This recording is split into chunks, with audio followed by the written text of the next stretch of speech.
For years, Officer Daniel Prescott and Officer Marcus Lee had done whatever they wanted. Every traffic stop, every neighborhood patrol was a chance to assert dominance. Complaints disappeared. Witnesses learned quickly. They ruled through fear. Until tonight. Tonight, they harassed the wrong man. Tyrone Jackson, walking his Rottweiler through a quiet suburban street, leash loose in his hand, calm, measured, unaware of the officers approaching with smirks and swagger. "Hey, move along now," Prescott barked. Jackson didn't flinch. He didn't argue. He just kept walking, the dog sniffing at the curb, tail wagging, oblivious to the tension snapping like a wire in the air. Lee stepped forward. I said stop. His hand hovered near his holster. The officers thought compliance would come. They thought fear would work. When the dog barked, alert, Prescott's patience snapped. In a flash, a gun was drawn. A shot rang out. The Rottweiler yelped. Pain, shock, chaos. Jackson dropped to his knees, checking his dog, voice low and steady. "It's okay, buddy. Stay with me." Around them, neighbors peeked through windows. Phones raised. The street held its breath. The officers believed they were in control. They had no idea who they were dealing with. Tyrone Jackson wasn't just a man walking his dog. He was an elite Delta Force operative, trained to anticipate, to respond, to survive. They assumed they understood power. They had no idea what was coming. Justice was about to be swift and unstoppable. Before we go any further, kindly comment where in the world you are watching from, and make sure you like the video and subscribe to Silent Struggle Studios. Jackson Hayes adjusted the strap on his dog's harness, wincing slightly as his German shepherd's leg throbbed from the bullet graze. He glanced up the quiet suburban street and saw the two officers, Daniel Prescott and Marcus Lee, standing near the curb, sunglasses hiding any hint of doubt, though Jackson could feel the tension behind those lenses. The neighborhood had gone silent, but for the low hum of a distant lawnmower and the occasional murmur from a few early risers on their porches. Phones were already out, recording every movement. Prescott stepped forward first, chest puffed, voice low and authoritative. "Sir, move back. Now." Jackson didn't flinch. He knelt beside Rocco, running a calm hand along the dog's side, assessing the injury. His voice was steady, almost conversational. "I'm not moving my dog until he's safe. He's hurt. I'm calling my vet." Lee, arms crossed, tilted his head, as though deciding whether Jackson was bluffing or just arrogant. "You think you're in charge here? Step away from the dog." Jackson's eyes didn't waver. "I'm not challenging you. I'm challenging your judgment. You're about to make a mistake, and I'd rather you didn't." There was a pause, just long enough for the quiet weight of his words to sink in. Prescott shifted, the radio at his shoulder clicking. "Dispatch, we got a non-compliant male. Requesting backup if needed." Jackson exhaled slowly, every breath measured. He didn't move, didn't argue, didn't panic. He let Prescott reveal himself fully. This wasn't just composure. This was tactical patience, Delta Force patience. He observed their micro-expressions, the tightening of a jaw, the fleeting glance toward the neighborhood, the finger twitch near the holster. Every small gesture told him more than words ever could. Nearby, neighbors peeked from behind curtains. Two teens had their phones out, holding them like shields, capturing angles Prescott hadn't noticed. A car drove slowly by, engine humming. Jackson didn't look at them. He didn't need to. Their presence added weight, public accountability silently forming around the officers. "Sir," Prescott barked again, closer this time, hand raised as if to signal Jackson to obey. "I said step away." Jackson finally looked up, meeting Prescott's glare with a calm, unwavering stare. "I'm not stepping away from my dog. Not while he's injured. That's all. I'm not disrespecting your badge. I'm respecting reality." Lee stepped forward, trying a different angle. "You think you could talk to us like that?" Jackson's voice stayed calm, deliberate. "I don't think I can. I know I can. You're assuming compliance equals weakness. That's your mistake." The Rottweiler whimpered softly, nudging Jackson's hand. He ignored it, scanning Prescott and Lee again.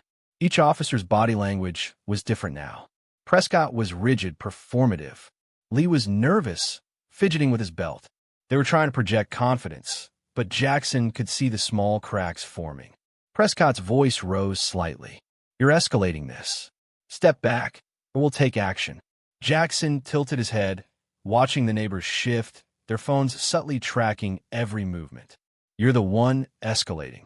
I haven't moved. I haven't raised my voice. You're deciding to escalate because I refuse to perform for you. Lee's hand twitched toward his radio. Dispatch. Suspect refuses command. Situation is escalating. Jackson's eyes narrowed, taking note of the tone. Hesitation in the radio. Uncertainty. Small things, but they added up.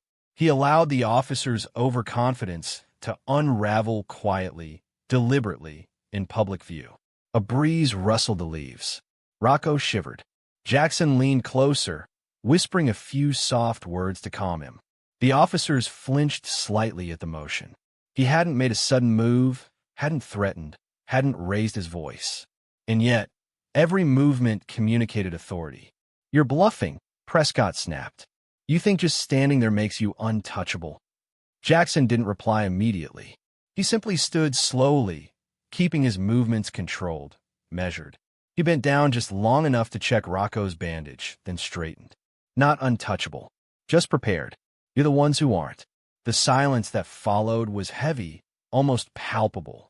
The public was watching, the dog's low growl in the background adding tension, and the two officers' dominance was beginning to feel performative, fragile. Lee muttered something under his breath, clearly irritated, clearly unsure. Why isn't he scared? Why isn't he? Jackson's gaze caught his words mid-fade. You keep trying to frighten me with your tone and your badge. It won't work. Not because I'm invincible, but because you're predictable. Your ego is loud, your procedure is sloppy, and this street is listening. Prescott took a step closer, holster hand hovering near his side. Don't push it. Jackson's voice didn't waver. I'm not pushing. I'm waiting. You're pushing yourselves. A neighbor cleared their throat. Another car slowed. Everyone was holding their breath, unknowingly forming a perimeter of silent witnesses. Every second of hesitation from the officers added tension. Jackson knew that escalation had a cost. Every shout, every unnecessary move, every procedural misstep was now on camera, now documented. Rocco barked softly, shaking his head. Jackson knelt once more, checking the dog's limp, adjusting his harness. Prescott's jaw tightened. He couldn't understand how calm Jackson remained under public scrutiny. And that was exactly the point. Jackson glanced up, not angrily, but with precise intensity. You don't control this street. You don't control me. You're controlling nothing except your own panic. Lee's voice came sharper now. We're done talking. Step away. Hands behind your back. Jackson stood fully, hands visible but relaxed, measuring his distance. You think I'll resist? I won't, but you will expose yourselves if you act rashly. The Rottweiler leaned into Jackson's leg. Prescott's grip on his weapon tightened. A bead of sweat traced Lee's temple. The officers had expected a routine display, a man who complied, cowered, and let them dominate. But Jackson had rewritten the script silently, publicly, with nothing but patience, observation, and unshakable composure. Every instruction, every command from Prescott and Lee was now a performance. Jackson didn't argue. He didn't flinch. He didn't raise his voice. He let the officer's own need to assert dominance turn against them. Every twitch, every misstep, every hesitation recorded by neighbors and bystanders. This was public accountability forming organically, without speeches, without confrontation. Jackson's gaze swept the street once more. Neighbors held their phones steady, recording angles he hadn't even noticed before. Every step they took now was documented. Every word, every gesture, a mark against them if they overstepped. The sun dipped slightly behind a line of trees, shadows stretching over the asphalt, creating visual tension. Jackson adjusted Rocco's harness again, quietly, deliberately. Every motion was tactical, every pause intentional. Prescott and Lee looked at each other, their facade of dominance cracking. Every attempt to assert authority only revealed more vulnerability. Jackson didn't gloat. He didn't raise his voice. He just waited, And in the waiting, the officer's arrogance began to collapse quietly, visibly, in front of a neighborhood that had suddenly become a jury. The early morning sun hit the asphalt in streaks, painting long shadows over the quiet suburban street. Jackson Hayes didn't flinch. He adjusted Rocco's harness one last time, feeling the stubborn weight of the bullet vest under the dog's fur. Prescott's eyes were scanning, lips pressed tight, the kind of tight that never bodes well for anyone on the other side. "Move back," Prescott said again, sharper this time. His hand hovered near his holster. The calm he had projected in the first standoff was now unraveling, his voice higher, tighter, cracking just enough to betray irritation. Jackson remained kneeling beside Rocco, hands gentle but firm on the dog's shoulders. "I've told you, not until he's safe. That's all I'm doing, caring for my dog." Lee exhaled sharply, muttering something under his breath. "He's playing us, or he's crazy." Jackson's eyes met Lee's, slow, deliberate, unflinching. "Neither. I'm being rational. You're being reckless." The neighbors on their porches shifted. Phones were raised. Every movement was being filmed. A young woman on the sidewalk tapped her camera, zooming in slightly on Prescott's face. He didn't notice. He thought authority meant invisibility. He thought intimidation meant control. Prescott took a step closer. "I said move. Now." Jackson looked up slowly, voice calm, deliberate. "I'm not moving my dog. Not while he's injured. Not while your judgment is clouded. You're escalating this unnecessarily. You need to stop." Rocco whimpered softly, leaning into Jackson's side. The dog's presence amplified the tension, a silent, innocent observer caught in the officer's performance. Jackson ignored the whine, scanning Prescott and Lee for signs of decision fatigue. The tiny tells were everywhere. Prescott's hand twitching, Lee's foot tapping against the asphalt, micro pauses in their breathing. Prescott's face reddened, anger rising. "You're challenging me. That's what you're doing. You think your little dog excuses this behavior?" Jackson's lips barely curved. "I'm challenging nothing. I'm observing. Every choice you make is on record now. Your anger is documented. Your actions have consequences, whether you see them yet or not." Lee's voice was louder now. "Enough talk. Step back. Hands behind your back." Jackson straightened fully, his body language calm but authoritative. He didn't reach for Rocco aggressively. He didn't make a sudden move. He let Prescott and Lee come closer, calculating the exact distance that would provoke maximal overreach without giving them justification to touch him. A neighbor coughed. Another tapped their phone impatiently. The cameras focused on Prescott, trying to capture his authority, but only highlighting his growing agitation. Prescott's hand twitched toward his belt, not yet on his weapon. "I warned you." Jackson's voice was low, controlled. "You warned me of your anger. I've warned you of your recklessness. Choose carefully which escalates next. You're on camera. Every word, every motion documented. And I promise you, it will be reviewed." The officers exchanged a glance. In that split second, Jackson read them perfectly. Prescott wanted to assert dominance through physical proximity. Lee wanted compliance through procedure. Both underestimated the man in front of them. Prescott took another step. The sun caught his badge, glinting off the metal. "Step away now, or I'll." Jackson held up a hand. "Or you'll what? Make this worse for yourself." His tone was calm, precise. "Do it. Do whatever you're thinking. The public is watching. I'm not afraid. Rocco is not afraid. Your ego is exposed, and it's only getting worse for you." Lee's jaw tightened, his hands now slightly shaking as he fumbled with the radio. "Dispatch. We're dealing with a non-compliant male, requesting guidance." Jackson's eyes narrowed slightly, noting the crack. Dispatch hesitation. Confirmation needed. Small victories in subtlety. Prescott barked, raising his voice higher than before. "Step back. I said now." Jackson stood fully, shoulders squared, hands visible. "I'm still standing. You're the one escalating, creating records. You're making a mistake, and it's your own doing. Not mine. Not Rocco's. Yours." The tension in the street was thick. Every neighbor was holding their breath. Every phone was aimed at the officers. The line between personal performance and public evidence blurred. Every unnecessary command Prescott barked now was a self-inflicted wound. Prescott's hand hovered closer to his holster.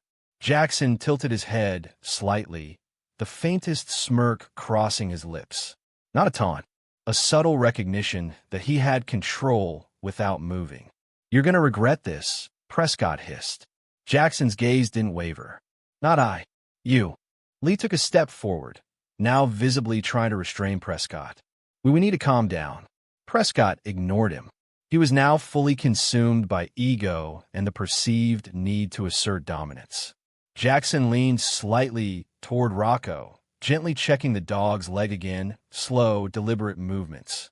Prescott's focus was split. Lee was panicking internally, but externally trying to save face.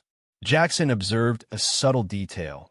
Prescott's radio strap had shifted slightly, causing a small flash of vulnerability. A simple, human crack in the otherwise procedural mask.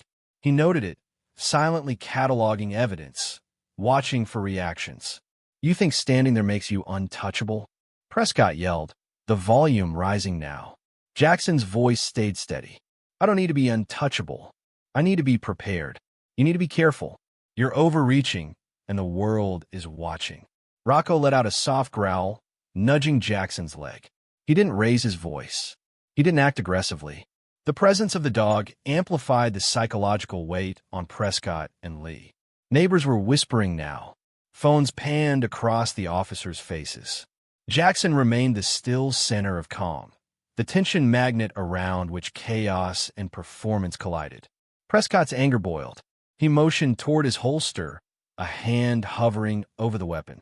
"I said step back." Jackson moved first, not toward the officer, but subtly shifting his position so that Rocco was between him and Prescott, stance grounded, calm, deliberate. Prescott froze mid-step, realizing any sudden movement would escalate unnecessarily. Lee whispered again, We need to take him in now." Jackson's eyes didn't leave theirs. "Take me in? On what basis?" "Every action you take is documented. Every overreach is visible. You're the one escalating this, not me. Every word you bark, every step you force, it's on record. Your ego is now the liability, not mine." The officer's performance was cracking. Prescott's posture stiffened, his voice shaking now with barely restrained fury. Lee's face was pale, hands trembling slightly. The public footage was silently forming the narrative. The officers no longer controlled the story. Jackson did, by being still, calm, and observant. Time stretched. The sun climbed higher, casting sharp angles across the street. Jackson adjusted Rocco's harness again, slow, deliberate. The dog's eyes met his, calm and trusting. Jackson exhaled slowly. Prescott's glare intensified. Lee's panic grew. "Step back," Prescott shouted again, desperation creeping in. Jackson took a single measured step forward. Not aggressive, not threatening, just enough to shift the psychological balance. Prescott flinched, Lee nearly stumbled. The neighborhood exhaled collectively.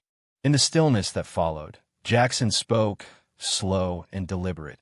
"You've escalated without cause. You've threatened without reason. You've performed for a badge instead of respecting the law. This is what happens when ego meets procedure without restraint. You're on display, and you have no idea what's coming next." Rocco barked softly, and that tiny sound punctuated the officer's unraveling authority. Jackson had done nothing. He hadn't raised a voice. He hadn't threatened. He hadn't moved aggressively. And yet, Prescott and Lee were exposed completely. In front of the public, in front of the cameras, in front of a street that had suddenly become a jury. The morning sun climbed higher, spilling across the quiet suburban street. The golden light softened by a thin layer of mist. Jackson Hayes remained kneeling beside Rocco, his German shepherd, adjusting the harness again. The dog's paw throbbed, but it wasn't bleeding. Just a shallow graze from the earlier shot. Jackson's hands were steady as ever, the calm in his movements a stark contrast to the jittering officers at the curb. Prescott straightened his back, lowering his weapon slightly. "Fine. Stay with your dog," he said, though his voice lacked conviction. There was a pause, almost imperceptible, as if the words themselves were borrowed courage. Lee's lips pressed into a thin line. muttering something unintelligible under his breath. For a moment, the street seemed to exhale. Neighbors, who had been holding their phones in tense anticipation, relaxed slightly. A distant car drove by, engine humming indifferent. On the curb, a few early joggers slowed their pace, curious but cautious, eyes darting between the standoff figures.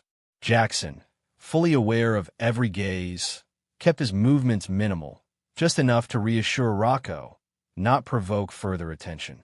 "Dispatch, I think the situation's under control," Prescott said into his radio, voice shaky. He glanced at Lee, whose hands fidgeted with his belt, his fingers twitching near the holster. Neither man looked fully confident, but for the first time, they had paused. Jackson noted every nuance, the slight shiver in Prescott's stance, the tightening at the jawline, the micro-pauses that telegraphed indecision. Jackson adjusted the Rottweiler's harness again, kneeling, smoothing down the dog's fur, whispering soft commands. "Easy, buddy. We're fine. Just stay calm." Rocco leaned against him, eyes trusting, tail thumping slowly. It was a small act, but it held enormous weight. The officer's eyes flicked repeatedly to Jackson, as if they could will compliance through stare alone. "Sir," Prescott's voice softened, almost uncertain now. We just want you to be careful. Don't make this harder than it has to be." Jackson exhaled slowly. His tone remained calm, low, deliberate. "I've done nothing to make it hard. You chose to escalate. You chose to threaten. I'm only responding to reality, not your ego." We stepped back, finally hands raised slightly. Let's just step away, Dan. There's no need to push this further." Prescott scowled, swallowing hard. His pride bristled, but for now he didn't act. He motioned to Lee, who nodded, and together, they slowly backed toward their cruiser. Jackson's eyes never left them, calm and observant, the quiet intensity unbroken. Every movement, every retreat was a victory, but a slow, quiet one. For a few minutes, the tension seemed to ease. Phones lowered slightly, murmurs passed among neighbors, and the street returned to a semblance of morning normality.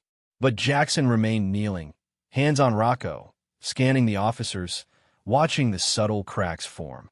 Their retreat wasn't a concession. It was temporary, fragile, procedural. "Sir, please remain here until we clarify." Prescott's voice trailed off. The radio chatter in the background sounded uncertain, questioning, delayed. Dispatch had begun taking notes, confirming details, recording the sequence of events. Every command, every threat, every pause was already in evidence. Jackson shifted slightly, careful, deliberate, ensuring Rocco's comfort. "I'm not moving until he's safe," he said quietly. "Not because I fear, not because I defy, but because I'm responsible, and the world is watching." A neighbor stepped out briefly, filming, their phone held steady. Another whispered to a partner, "He's not scared." He didn't even shout back. Jackson didn't look at them. Observation wasn't vanity. It was tactical. Every public witness now formed a silent jury, documenting the officer's behavior as much as his own restraint. Prescott muttered under his breath, clearly struggling with the loss of dominance. "You think this is over?" Jackson's gaze remained unwavering. "It's never over for those who don't respect procedure, Dan. But for now, yes. We'll wait."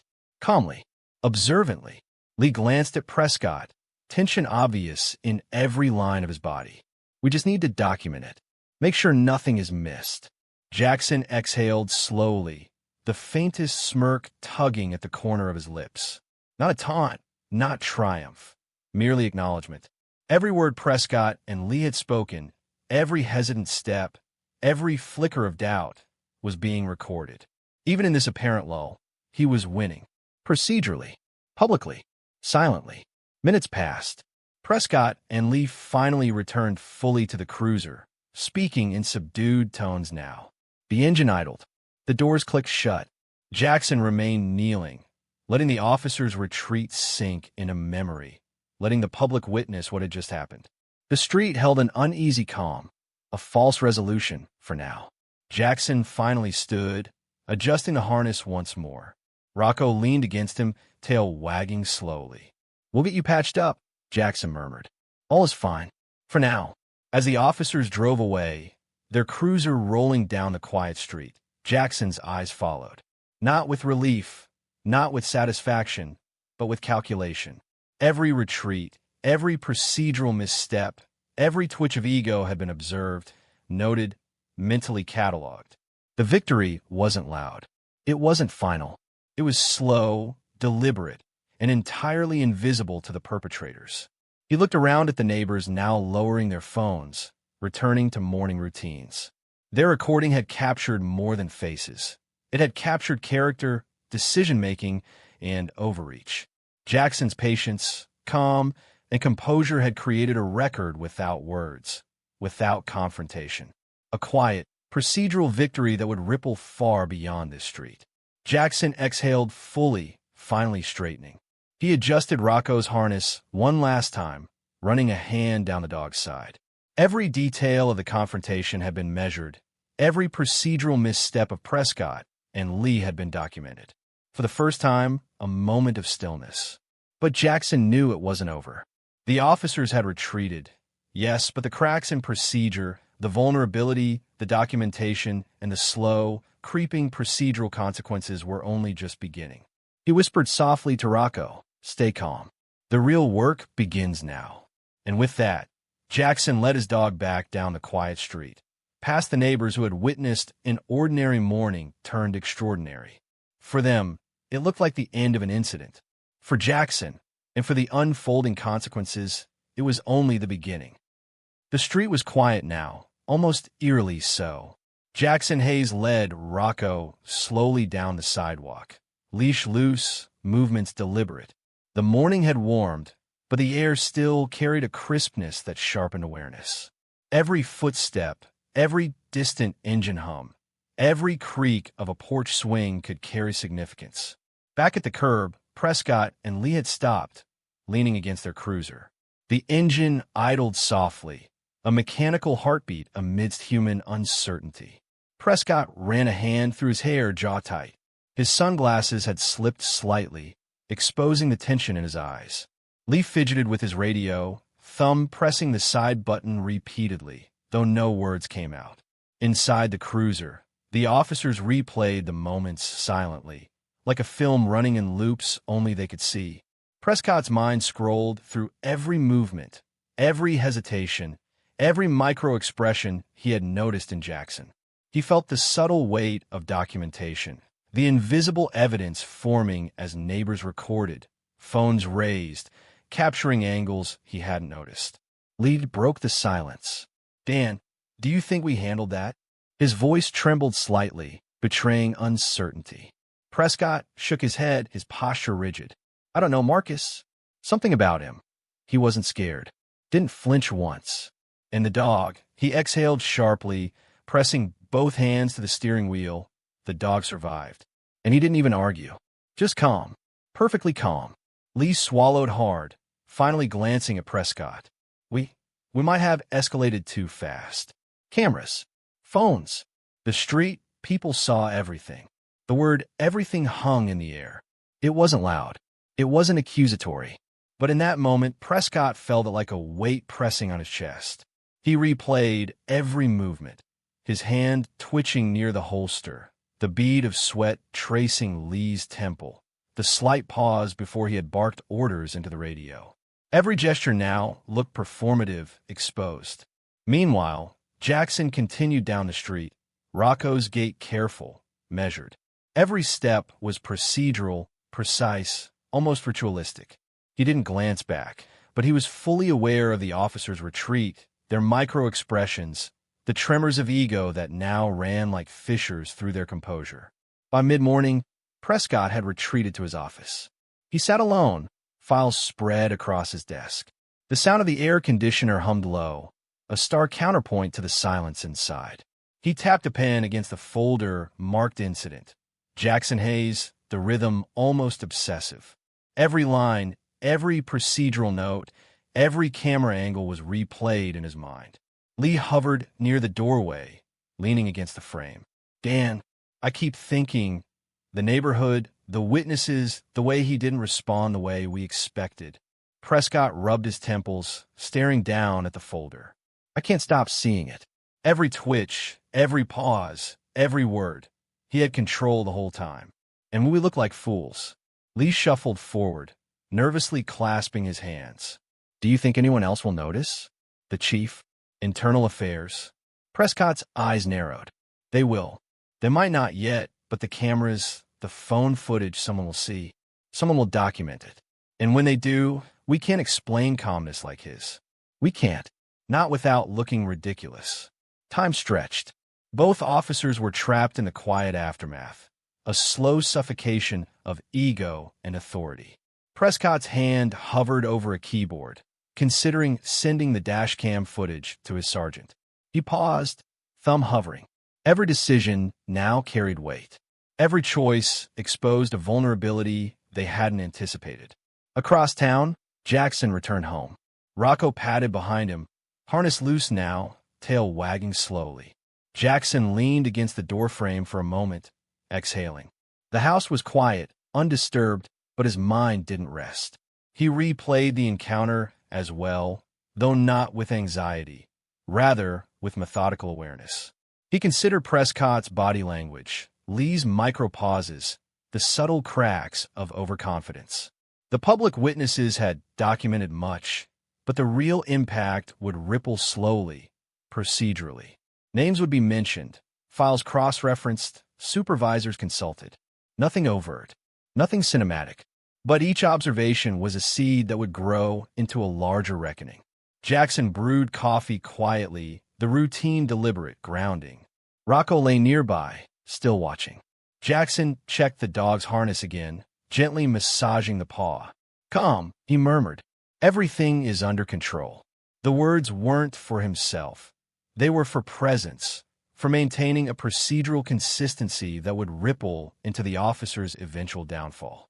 Meanwhile, Prescott sat in his office, staring at his reflection in the darkened computer screen.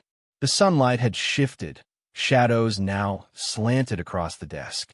The subtle movements in the room, the distant hum of traffic, the tick of the wall clock, felt magnified. He kept replaying the incident, the calmness of Jackson, the Rottweiler's wait, the neighbor's silent observation. Every micro-detail gnawed at him. Lee entered quietly, carrying a folder with preliminary notes. Internal affairs, they asked for the initial report. They want a detailed statement of events, he muttered. Prescott rubbed his face, jaw tight. They don't know what they're asking for. How do you report calm? How do you document composure without sounding petty? Lee exhaled, sinking into the chair across from Prescott. We can't. They'll only see our reaction. The shouting, the commands, the attempts at control. Everything else they'll interpret as weakness. Prescott leaned back, eyes closed. And yet, the street, the cameras, someone will put it together.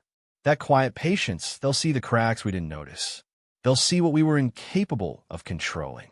For hours, Prescott replayed dialogue, hand gestures, the way Jackson had positioned the dog between them, the slight smirk that was barely perceptible. Each detail became amplified in his mind, a procedural torture of ego and authority. Across town, Jackson filed Rocco's vet notes meticulously, documenting the injury, the time, the exact sequence of events. The report was precise, deliberate, factual. Every minor detail noted in a calm, procedural tone. Exactly the type of record that, if later referenced, would reinforce the officer's overreach and lack of procedural discipline. By afternoon, Prescott had begun drafting a memo, attempting to justify the incident. The words felt hollow even as he typed them. Officer action within protocol, suspect, non-compliant, escalation necessary. The sentences didn't satisfy him. They were incomplete, inadequate to explain a situation dominated by calm observation rather than chaos. Lee peeked at the screen. It doesn't read right, he muttered. It sounds defensive. It sounds wrong. Prescott slammed the laptop closed. It is wrong, and we know it. And Jackson, that man, he's going to make sure everyone knows it eventually. Calm, measured, untouchable. And the more we try to assert control after the fact, the worse it will look. Time continued, stretching like thick rope. The quiet aftermath became oppressive, a slow suffocation. Every message from dispatch, every email from supervisors, every internal note added another layer of procedural pressure. Prescott and Lee began to feel the consequences quietly, internally, while the world outside moved on oblivious, or so they thought. Jackson, at home, reflected quietly. He hadn't needed to shout, hadn't needed to confront, hadn't needed to act aggressively. Everything unfolded in procedural steps, measured, deliberate, calm. Yet each microaction, each pause, each soft word spoken to Rocco had created ripples that would grow in intensity. By evening, Prescott finally left the office, his reflection in the hallway glass darker than the sky. The weight of observation, documentation, public scrutiny, and procedural uncertainty pressed against him like an unseen hand. Lee followed, glancing back toward the building, as though expecting Jackson, or some other observer, to appear at any moment. The officers drove in silence. The street behind them was quiet. For the first time, Prescott felt the absence of authority not as a threat in the moment, but as a slow, creeping certainty that would follow them. Jackson and Rocco rested inside, the quiet punctuated by the faint click of the front door and the rustle of papers as he organized his notes. Calm, precise, procedural. The storm of authority had not yet broken, but the undercurrents were already shifting. The audience, still with the story, feels this simmering. The tension hasn't lifted, it has merely migrated. The officer's confidence begins to unravel quietly, deliberately, procedurally. And in that quiet, subtle unraveling, the slow consequences begin their work. For Jackson Hayes, there was no triumph, no gloating, just calm, deliberate preparation. For Prescott and Lee, the quiet consequences were already settling, heavy as winter fog. By mid-morning, the Office of Internal Affairs was humming quietly, not with shouting or dramatics, but with a methodical cadence of papers shuffled, keys pressed, voices murmuring through closed doors. Files were flagged, notes cross-referenced, footage queued for review. Every minor procedural misstep, every hesitation in officer action was cataloged meticulously. Jackson Hayes did not appear in the office. He had no need to. His presence had already been felt. Every movement, every calm stance with Rocco, every unflinching gaze, the evidence existed independent of him. It waited, procedural, objective, ready for recognition. Inside the IA office, a young analyst scrolled through dashcam footage. The angle caught Prescott's hand twitching near the holster. Another camera picked up Lee's slight stammer in issuing commands. Yet another captured the neighbors' phones, raised silently, recording every interaction. The analyst leaned back, fingers poised over the keyboard. You're seeing this too, right? The suspect, he's calm. Too calm. They're flustered. A senior investigator glanced over, eyes narrowing at the screen. Document every gesture, every pause. Don't interpret, just record. The system doesn't care about your impressions. It cares about procedural consistency. Notice the tension, yes, but stay factual. Across town, Prescott sat at his desk, reviewing his own incident report again. Something about it felt wrong, though he couldn't place it. Every sentence sounded hollow, defensive. His hands hovered over the keyboard, the cursor blinking at him. He attempted to rationalize. We followed protocol. Non-compliance. Escalation necessary. Yet, when he read it aloud quietly, the words faltered, ringing empty. Lee appeared in the doorway, holding a coffee cup, hesitant. Dan, someone from IA called. They want to see the footage. They want your statement and the neighbor recordings. Prescott's fingers froze. Neighbor recordings? He forced a laugh, but it cracked halfway through. We can't control what they filmed. Lee shrugged, eyes uneasy. Apparently, we don't have to. They have it all. Every angle, every step, every word. The weight of procedural exposure pressed on Prescott more heavily than he wanted to admit. He leaned back in his chair, closing his eyes. The calmness of Jackson Hayes replayed in his mind, like a metronome measuring every flaw in their execution. He had not realized until now how completely the public, the system, and documentation had conspired to expose them without violence, without confrontation, without a single overt accusation from Jackson himself. Meanwhile, in the same building, the senior investigator called a preliminary meeting. Prescott and Lee were summoned, unaware of the depth of observation already gathered. They walked in cautiously, badges gleaming under fluorescent lights, faces taut with ego and anxiety. "Officers," the investigator began, voice neutral, procedural. "We've received multiple reports concerning the incident on Oakwood Drive. Dashcam footage, civilian phone recordings, and neighbor statements have been consolidated. We will review them now." The officers glanced at one another. Prescott swallowed. We followed protocol," he said, his voice tight. "Yes," the investigator replied, turning to the screen. "Let's begin." The footage played.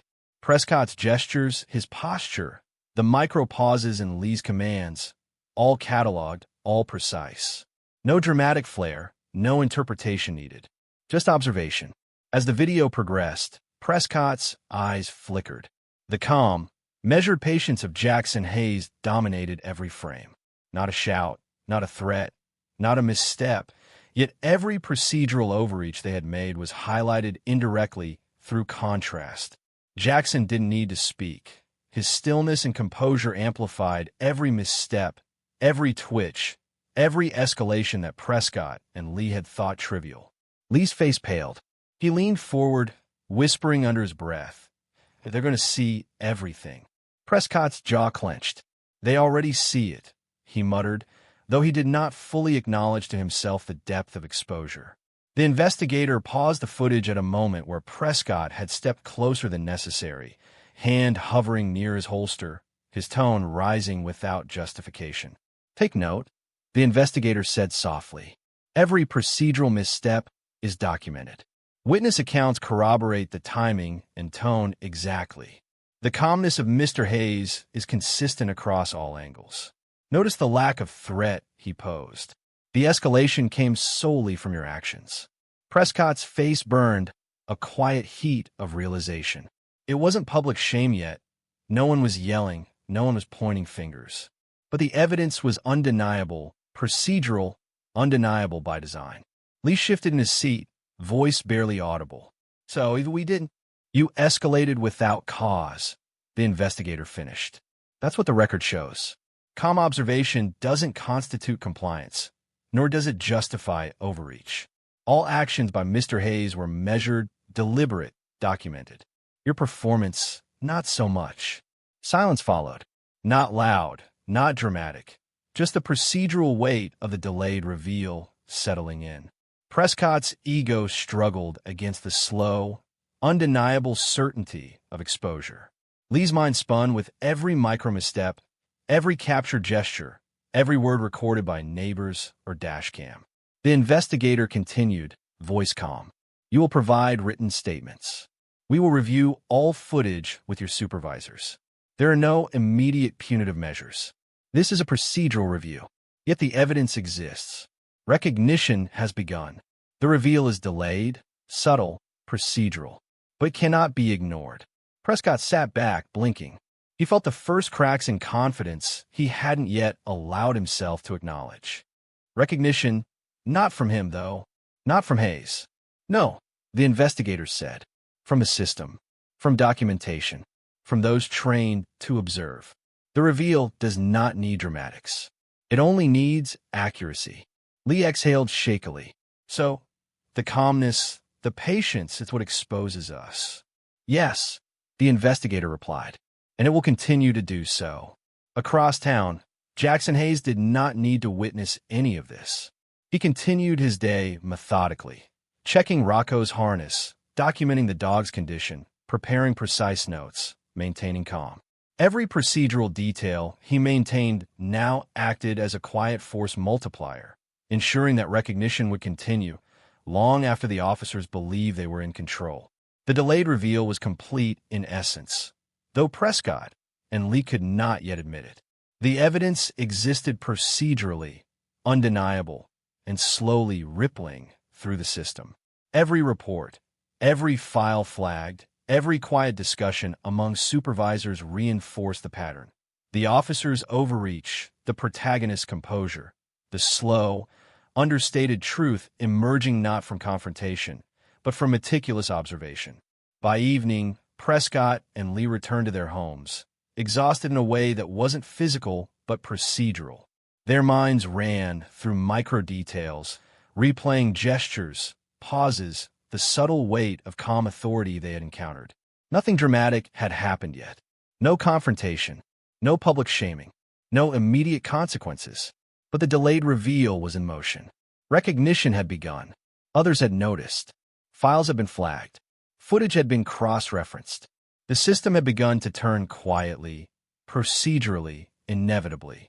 Jackson Hayes, in contrast, moved with deliberate calm. Rocco beside him, harness secure, notes filed.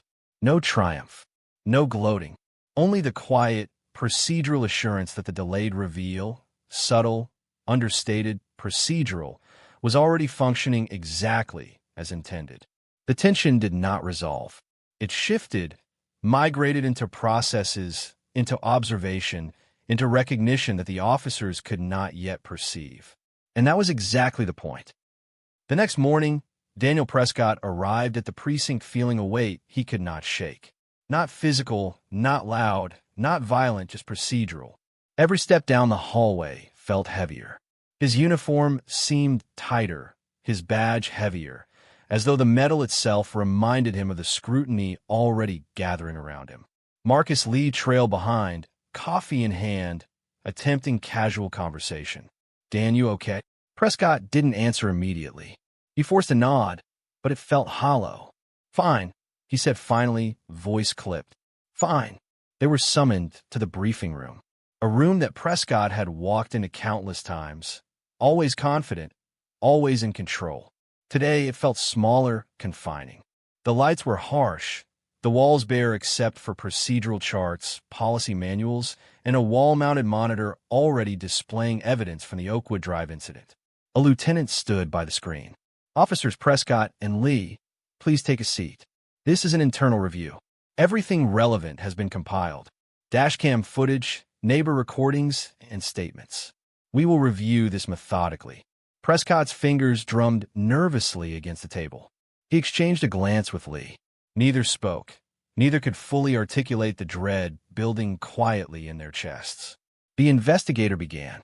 "We will proceed sequentially. First, we'll review each command issued, the timing, and the context. Then, witness statements. Finally, procedural analysis. Your statements will be requested at the end." As the first video played, Prescott felt a familiar tension tighten in his shoulders.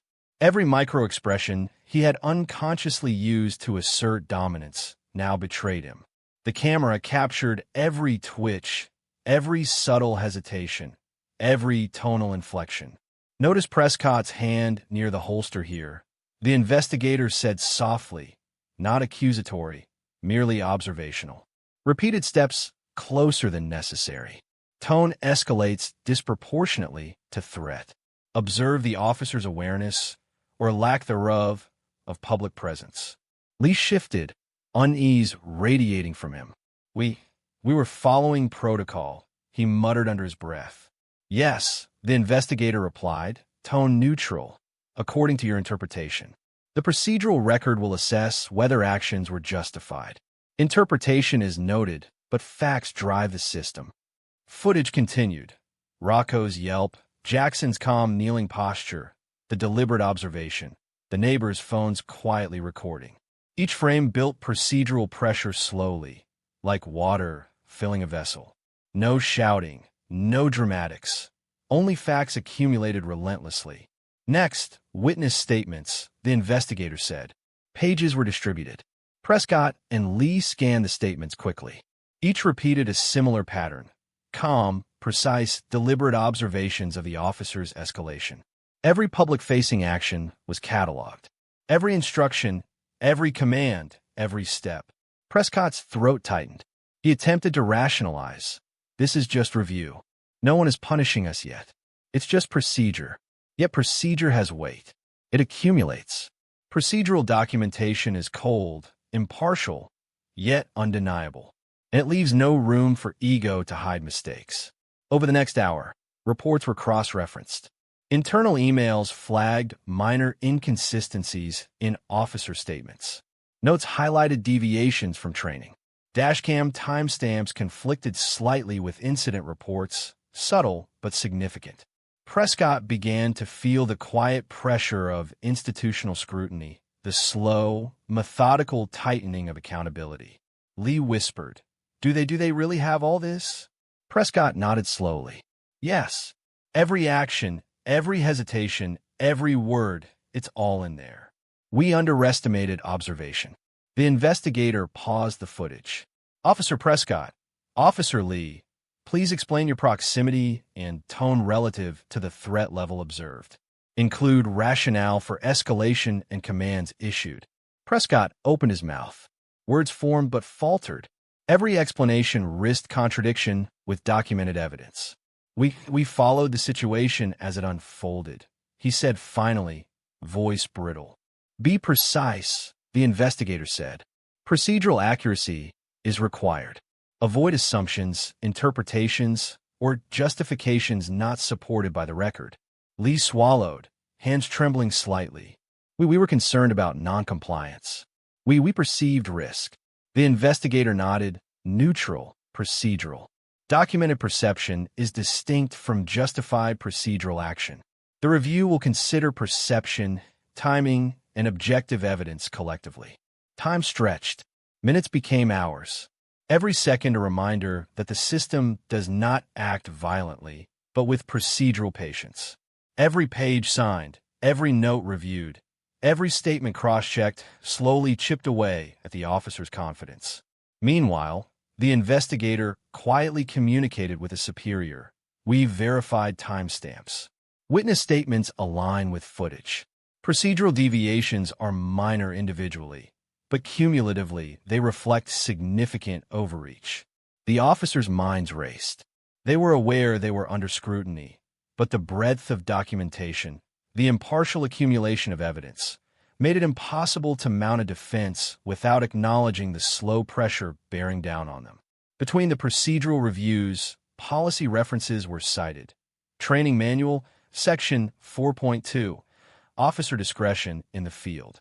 Escalation must be proportional to threat. De-escalation protocols mandatory when compliance is unclear.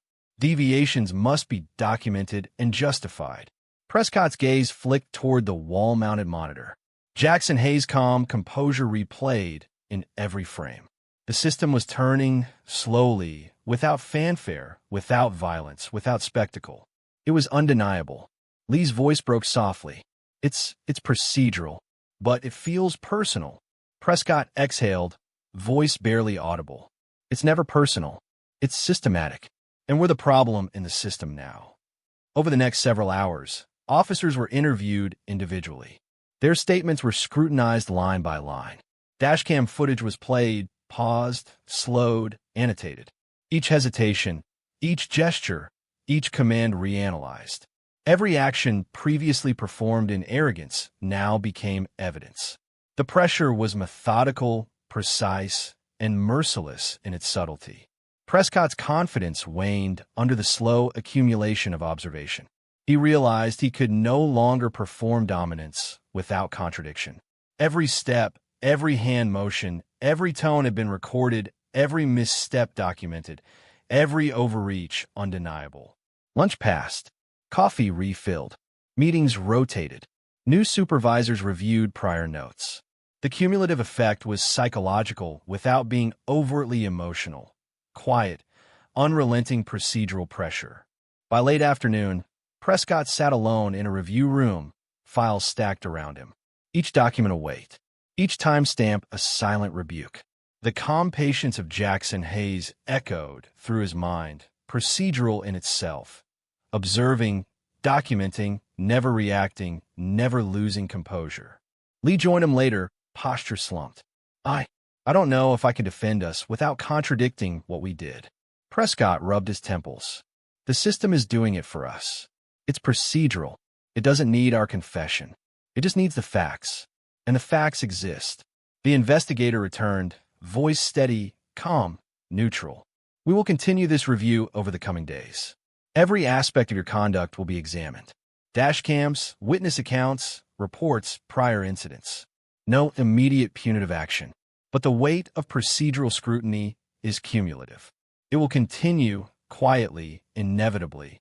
Every action moving forward will be measured against today. The officers nodded mutely. Words felt futile.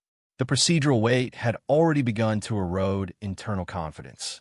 Every memory of Jackson Hayes' calm observation, every subtle gesture, every patience-driven restraint had become a mirror reflecting their overreach.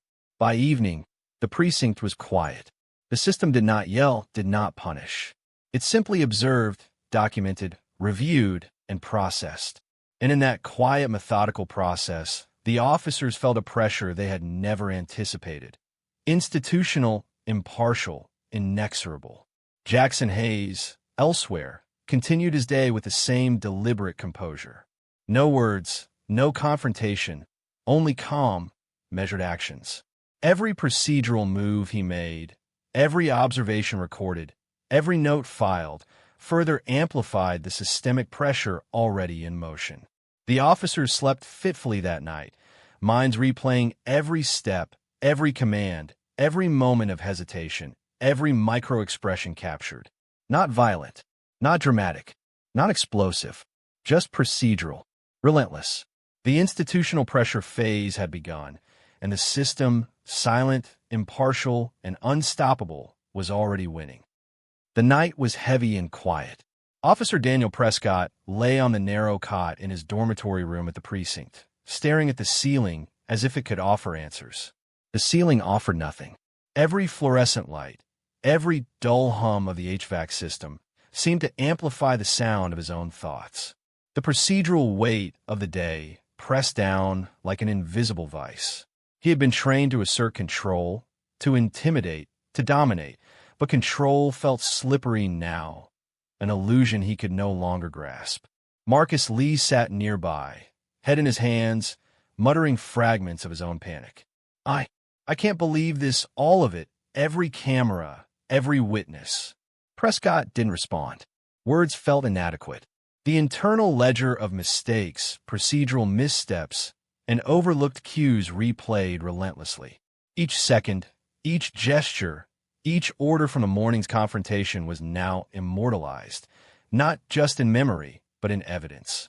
He tried to force himself to recall the confidence of earlier years, the routine traffic stops, the swagger-filled neighborhood patrols, the moments when fear alone seemed to bend reality in their favor. But those memories were fractured now, punctuated by Jackson Hayes' unflappable calm, the deliberate patience, the way every command they barked had been absorbed, cataloged, and quietly turned back on them.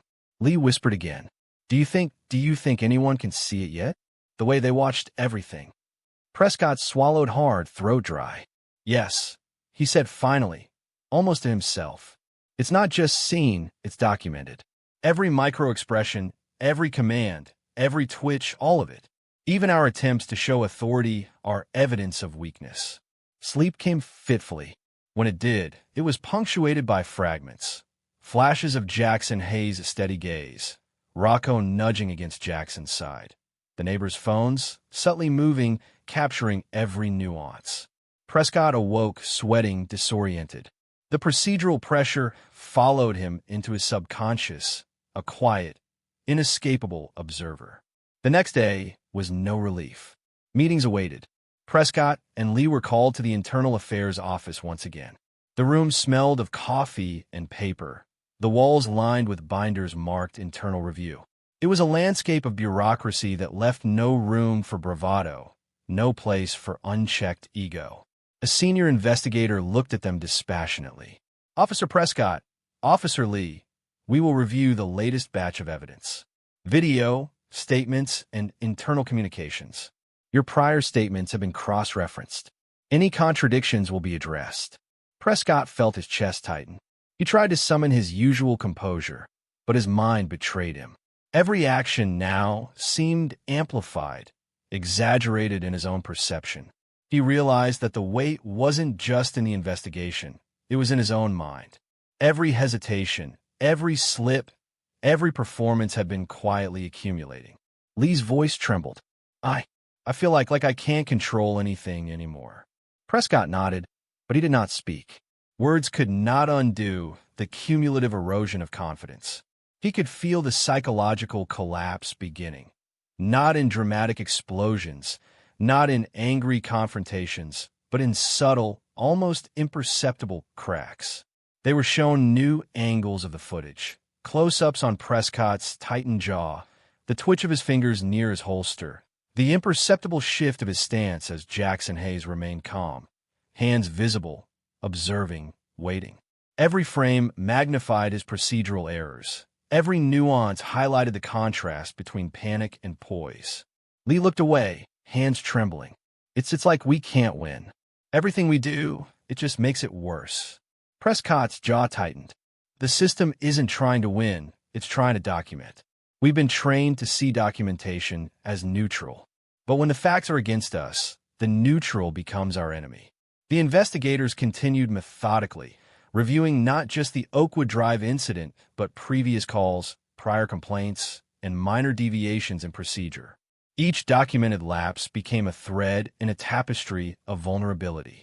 Prescott realized he could not mentally reconstruct the authority he once wielded. Every recollection of power was now refracted through the lens of meticulous observation and procedural scrutiny. By midday, the officers were exhausted in a way that wasn't physical but total. Prescott felt the slow unraveling of identity. He was not just under scrutiny, he was being defined by it. Every instinct to assert dominance was now a liability. Every attempt to rationalize was preempted by objective evidence. Lee broke first. I don't know who I am in this anymore, without control, without being feared. Prescott's silence was the only response. Words would not suffice. The collapse was internal, psychological. Authority, identity, self-perception, everything built over years, was being methodically dismantled by observation, documentation, and the calm persistence of a single man who refused to react. They were left alone in the interview room for a break. Prescott rubbed his temples, eyes scanning the binders, the video clips, the notes, all evidence of his missteps. His thoughts returned obsessively to Jackson Hayes. Calm, precise, untouchable. Every measure of procedural correctness, every moment of patience, every recording from a neighbor's phone, every cross-check timestamp, hauntingly perfect. Back at the precinct later, officers began hearing whispers of reviews being shared, supervisors noting inconsistencies, internal emails flagged, other officers discussing the incident quietly. Prescott felt the walls closing in further.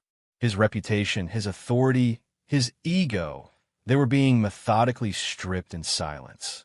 He tried to rally. We just need a statement. We just need the facts to align with our perception.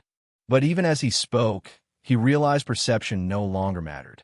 Facts and documentation had assumed dominance. The collapse wasn't public. It was total, private, and inescapable. By evening, Prescott sat alone in the locker room. Uniform rumpled, badge heavy. The mirror reflected a man he barely recognized. Not violent, not dramatic, just a hollow echo of authority, eroded by procedure, documentation, and calm resistance. Every instinct for dominance had been methodically neutralized. Lee joined him briefly, voice low. I don't know if we can face tomorrow. Prescott didn't answer. Words could not restore what had been quietly dismantled. Authority, composure, identity, all under siege by the procedural patience and calm precision of Jackson Hayes. Outside, Jackson Hayes continued his day, methodical, calm, and deliberate. No confrontation. No dramatic gestures, just presence, observation, recording, documenting, and in every measure, he amplified the system's pressure, quietly, invisibly, relentlessly. That night, Prescott lay awake again. Every sound, phones buzzing, distant traffic, procedural notifications, felt amplified. Every recollection of the morning's confrontation replayed endlessly. Every gesture, Every step, every command felt magnified, dissected, and critiqued. Psychological collapse is not loud. It doesn't explode. It creeps in, subtle, slow, unrelenting. And by the time Prescott drifted into sleep, exhausted and hollowed, the process was complete.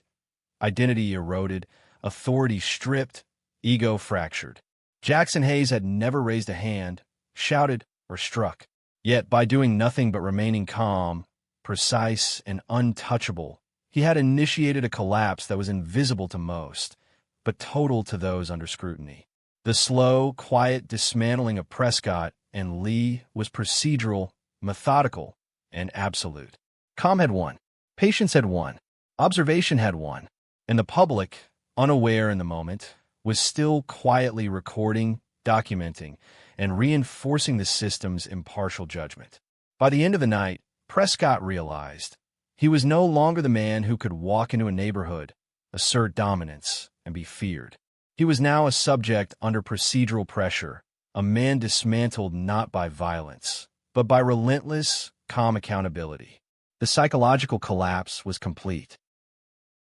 The precinct was quiet in the early morning hours, but the hum of fluorescent lights carried the weight of anticipation. Officer Daniel Prescott walked into the internal review conference room, already feeling the residual pressure of Phase 7. The psychological collapse he had endured the night before was still raw. Every step toward the room felt heavier, each moment stretching his composure to its limit. Marcus Lee followed closely, shoulders slumped, avoiding eye contact with anyone. He had rehearsed statements in his mind for hours. Careful phrasing, justifications, the kind of rehearsed defense officers often rely on, but the rehearsal was hollow. He could feel the gravity of oversight now, procedural precision displacing his usual swagger. The room itself was austere. A long table, neatly stacked binders, laptops open, and a dozen observers seated along the perimeter. Internal affairs officers, senior supervisors, and legal counsel. Their faces were neutral, professional, and unyielding. The silence before proceedings began was almost louder than any confrontation Prescott had ever faced. A senior investigator, Lieutenant Sandra Kim, spoke first. Her tone was precise, measured without malice. Officers Prescott and Lee, we are here to review the Oakwood Drive incident in full. Video footage, witness accounts, and prior records have been compiled. You will have the opportunity to respond. Accuracy and truth are mandatory. Prescott nodded slowly, feeling the echo of Jackson Hayes' calm presence from the morning of the incident. Every recorded movement, every measured pause, every procedural misstep had already been documented. He understood that denial, resistance, or posturing would serve only to highlight prior lapses. The video played on a large screen. First, the initial approach. Prescott's sharp commands. Lee's fidgeting.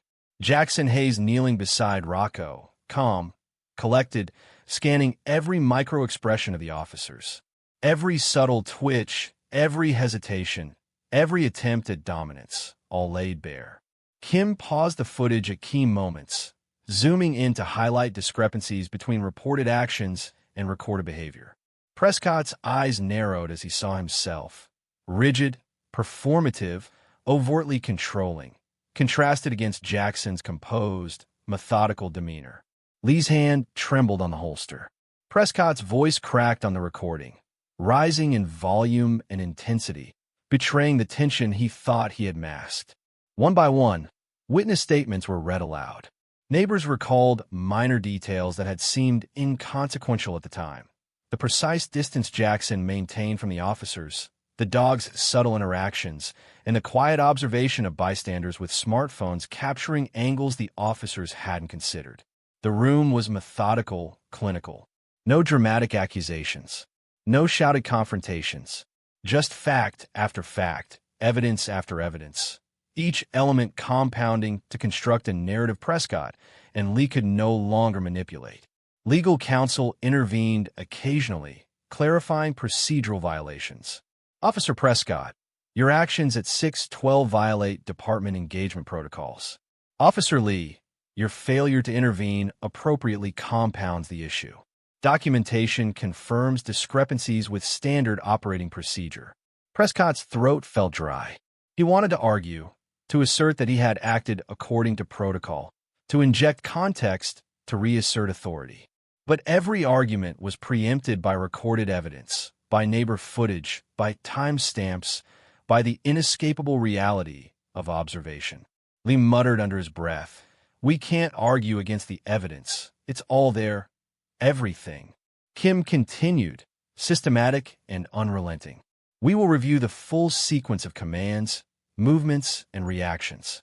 Every officer on scene will be cross-referenced with internal communications. Any deviation from procedure will be noted. This is not personal. It is procedural. Accuracy and accountability are the measures." The video played again, this time slowed, highlighting micro-expressions, subtle gestures, and minor deviations from protocol. Prescott's grip on his holster, his unsteady stance, the forced proximity he attempted, all documented. Lee's hesitations, the micro-pauses, the slight contradictions in his verbal statements, all highlighted. At intervals, the investigators paused, making meticulous notes, flipping through binders, cross-referencing time codes. It was procedural, unemotional, and absolute. No one yelled. No one dramatized.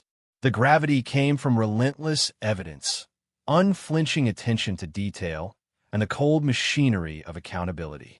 A young internal affairs officer, Thomas Nguyen, spoke. "The public recordings, combined with internal footage, provide objective cross-validation of procedural errors."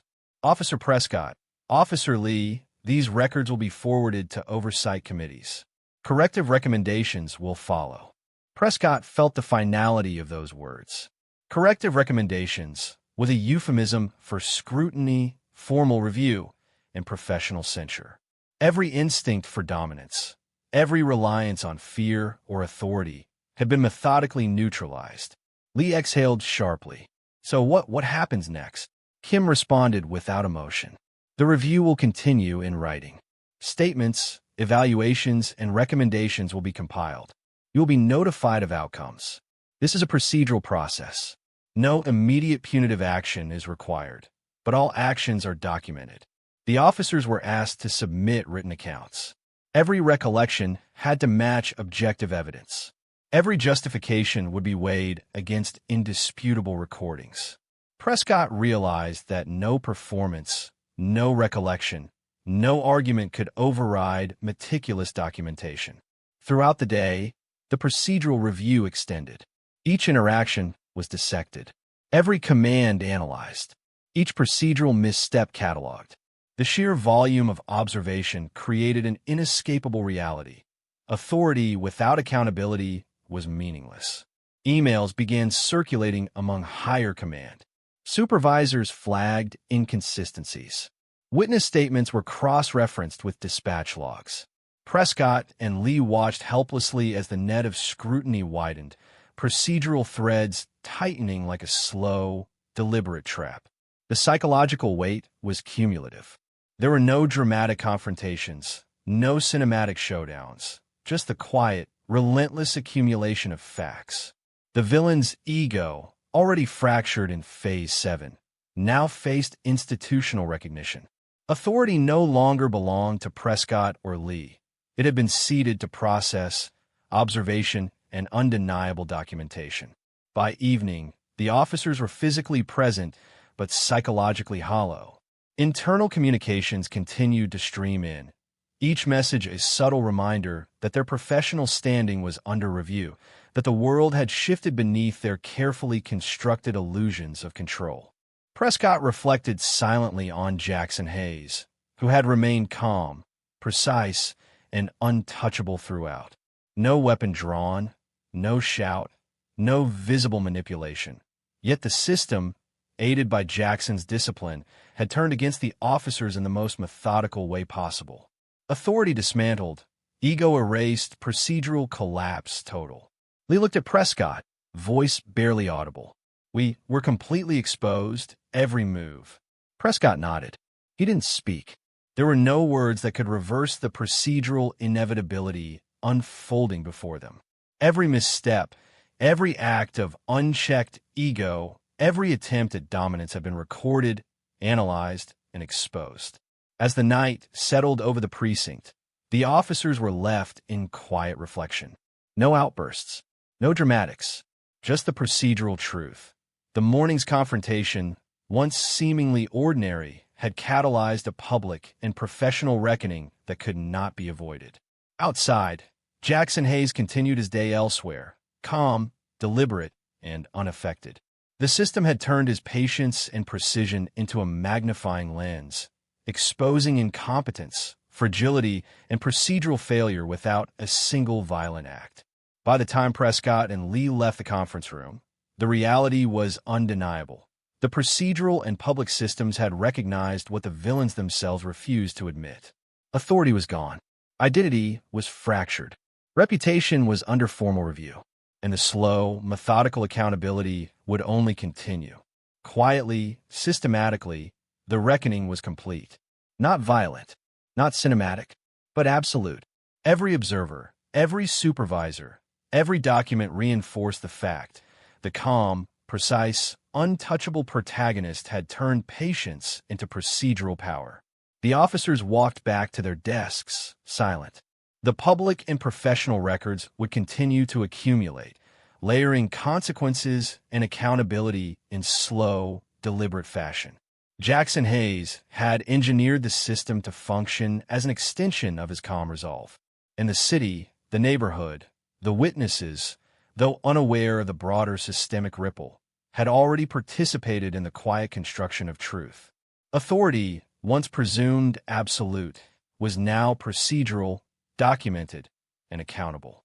Prescott sat at his desk, staring blankly at a blinking cursor on a report he could not yet submit. Every motion, every word, every hesitation had been captured. Authority no longer lived in him. It existed in the system, and he was powerless to reclaim it. The public and professional reckoning had begun, and it would not end until every procedural step had been documented, every internal review completed, every witness statement corroborated. The city moved on.